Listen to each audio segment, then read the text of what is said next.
ভাইয়া নামাজের সময় হয়ে গিয়েছে, আমি নামাজ পড়তে যাবো, আমার ব্যাগটা একটু দেখে রাখবে? হ্যাঁ ভাই ঠিক আছে, চল ভাই আমিও নামাজ পড়ে আসছি। দাও ভাই আমার ব্যাগ দাও। এলাও ভাই। আরে ভাইয়া আমার ব্যাগে তো টাকা ছিল, টাকা কে নিয়েছে? আমি জানি না কে নিয়েছে, তুমি আমার ব্যাগ রাখতে বলেছিলে, আমি ব্যাগ রেখেছিলাম। চলো ঠিক আছে। আরে ভাই তুই ওই নামাজিটার ব্যাগ লুট করে নিয়েছিস? হ্যাঁ ভাই চুরি করে নিয়েছি। আর এই দেখ কতটা টাকা পেয়েছি। আরে তুই জানিস না? বন্ধুরা তুমি যদি জল খেতে পছন্দ করো তাহলে ভিডিওতে লাইক করে চ্যানেলটি সাবস্ক্রাইব করে দাও, আর যদি মদ খেতে ভালোবাসো তাহলে কিছুই করতে হবে না।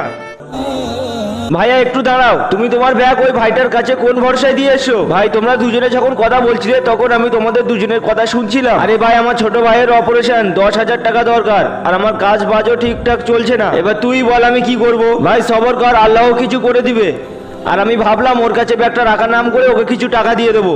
ভাই তুই তোর হালাল ইনকামটা হারাম করে দিস, সেই জন্য তোর কাজ বাজ ঠিকঠাক চলে না, আর তুই রোজ হাসপাতালে যাস।